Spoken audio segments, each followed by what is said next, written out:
When shit goes left, the problem with your ego going left is when now you sitting there and you have pride, and that's when you believe that you actually making shit happen.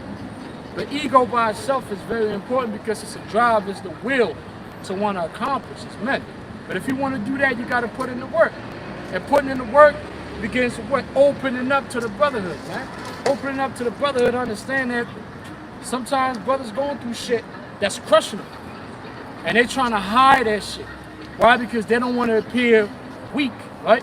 But remember, the scripture said, let the strong what? Help the weak. And all of us, there's moments when all of us are strong, and there's moments when all of us are weak. That's why we need each other. The kingdom of heaven starts with the Israelite men and the relationship that we have. All right, that the spirit that you see right here, this spirit, although it means nothing to these people, this spirit right here is detrimental to Esau Edom. All right, this is the spirit. Us being here, standing here. Oh, let me get Second Ezra. It's at 4, the crowning ceremony. Them that stood so stiffly. Do not. Is it 10? Yeah. This is the book of Sirach, chapter 6, verse 14. A faithful friend is a strong defense, and he that hath found such in one hath found a treasure. Kol Holayim La, Al-Banawa, Yahweh, Bahashim, Yahweh Shai, Bahashim, Rekak, Quadash. Double honors to the elder apostles and elder bishops of Great Millstone who rule well. Salutations to the Akim out there on the highways and the byways. Salutations to the hopeful elect. Salutations to you speckled birds, you Israelite foreigners. And shalom to the Akwaf, sitting and listening in silence as the scriptures say to do so. Sirach chapter 6, verse 14. A faithful friend is a strong defense, and he that hath found such in one hath found a treasure. Because that faithful friend, first and foremost, is going to be taking heed to the instructions, guidelines, the laws, the statutes, commandments of Yahweh Ba'ashim Yahweh Shai. He's going to love his brother. Okay, love worketh no ill to his neighbor. Okay, and if it's possible amongst you, live peaceably amongst all men. Render not evil for evil. Be all of one mind, man. Okay, so those that really transform and renew their mind, their spirit, how they conduct themselves, okay, gravitate towards the truth and cleave onto righteousness, and are not partakers or have the fellowship of this world, they're going to understand what it is to be a true brother, a true friend. Okay, because we want to be looked at by Yahweh Shai as a friend, as a brother. You know, to have the understanding be gained and revealed to us, and the dark sayings, the dark parables, the Lord's pleasure, the Lord's will, our history, etc. So that this transition from the world into the truth, from the dark to the light, from wickedness to righteousness, okay, this basically is a transition that has to start not only with ourselves, but how we also treat one another, man. Because, you know, it's commanded through the precepts that we are to be there for one another. But, you know, also not to be fools, you know, to prove ourselves to one another, you know, to be able to examine ourselves and examine those around us, and, you know, to catch a brother when he's fallen, correct a brother when he's fallen, you know, to hold each other and ourselves to be accountable, man. That's true love. That's true brotherly love. You know, as it also states in the book of Hebrews, chapter 13, verse 1, I believe, let brotherly love continue, because this is the true concept and the true format of how we're supposed to love one another. Because what the world has taught us how to go about treating one another, and as the I don't know if I got it on this clip, but the elder Kasab said, you know, that unconditional love is bullshit. So, because basically anything that you do to me, you know, you can betray me, you can disregard me, you can disrespect me, etc. But I'm supposed to always give you that unconditional love, and never check you, never call you out, never hold you accountable. Okay?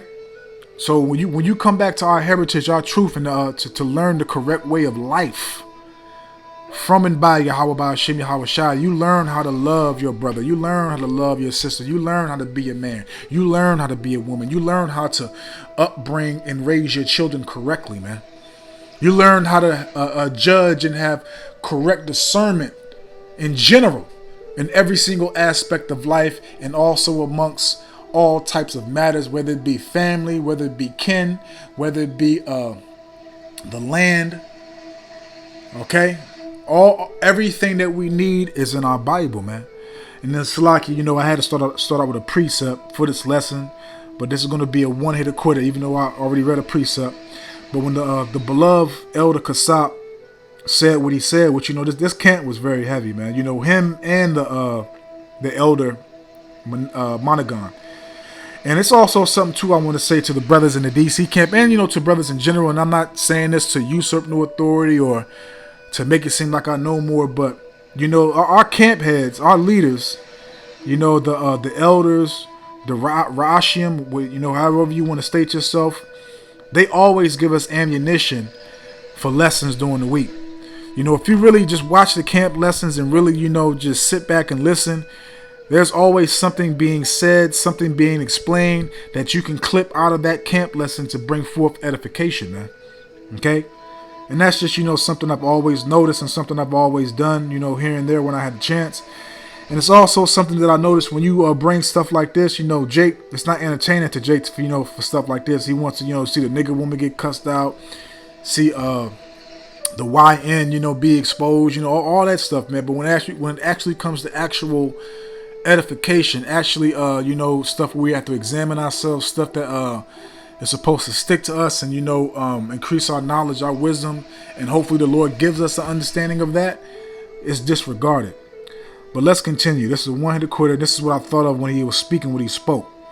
This is Ecclesiastes chapter 4, and I'm going to read verses 9 to 11. Two are better than one, because they have a good reward for their labor. Because again, your brother is going to be able to defend you. You're going to be able to defend him. And also it states in the book of Sirach, chapter 21, verse 15, you'll also add on to each other's word. If that brother forgets something, you might have something else to add on to it. If that brother didn't think about this precept, you might bring that precept out, vice versa. Okay, and again, you'll be able to lean on one another. You'll be able to examine one another and catch things that you might not see about yourself that brother might see about you, and again, vice versa. Okay, and amongst other things, Ecclesiastes 4 verse 9, two are better than one, because they have a good reward for their labor. For if they fall, the one will lift up his fellow. Okay, so if a brother fall, you got the body to lift up one another. And again, as we know in the book of 1 Corinthians chapter 12, the Lord has given certain gifts, certain talents to brothers to be able to discern spirits. So you might be able to have a brother in the camp that can tell when somebody's off, somebody's really going through hell. But as he stated and said, which is true, because we're men, we have egos. So we don't want to, seem weak or seem like we're crumbling or seem like we don't want to ask for any spiritual guidance or advice.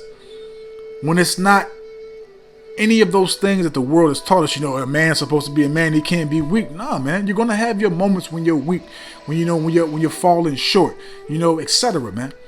But that's another reason why the body is here, man, to lift one another up when we're falling short, when we're low, whatever the case may be, man. Okay? For if they fall, the one will lift up his fellow, but woe to him that is alone when he falleth. And that goes into a lot, man, because if you're alone, again, you might not have nobody to call you out on your BS. You might not have nobody to back you up, and it's amongst other things too, man. Okay? So it's always good to have the brotherhood, man. Okay? Because, again, we're here to defend one another. We're here to fight together. And we're here to grow together, man. Okay? This is literally a family reunion coming back together, and the people that you're with right now, that you have met, whether it be via internet or coming across them, whatever city you was in, you actually being reunited with your actual family, man. And I don't think a lot of you Jakes, a lot of you Israelites understand and realize how important, how special, how blessed the 144,000 are. I'm gonna just say this one thing, and you can just think about the rest. The 144,000 does not have no mother. The 144,000 only has Yahweh Ba'ashem Yahweh Shah. The 144,000 were created and with Yahweh by Yahweh Shah from the beginning, man. And that's just one thought process about it, man. So to be reunited, Lord willing, we are a part of that governing body, that a special remnant, man. Because you got to figure, man, if we're coming back to our family that we have been cut asunder, astray from, man. So why should we not want to be brotherly and uplift one another, man? Okay? Continuing on. Ecclesiastes 4 verse 10, finishing off the rest. But woe to him that is alone when he falleth, for he have not another to help him up. Again, if two lie together, when they have heat, but how can one be warm alone? Okay, so hey man, look, we're here for one another, man. Okay, the union is being reunited and established right before our eyes, man. You can't build a building without putting all these stones together, you know, and you have to have a chief foundation, a chief cornerstone, and Yahweh Shah Hamashiach is that chief foundation, that chief cornerstone, with the rest of the lively stones of the 144,000, man. Okay, so one stone can't build one establishment, man. Okay, it's a body. Okay, it's a band, you know. Let's say it like that. It's a foundation and an establishment. Okay, and the Lord told us, what did he say in the St. John chapter 14, 13, maybe all those chapters, 13, 14, 15, I think 12 too. He said, I give you a new commandment, that ye shall love one another as I have loved you. And he also said, if you love one another, then everybody shall know that ye are my disciples if ye love one another. Roughly paraphrasing. I know I probably butchered it, but y'all know what I'm saying.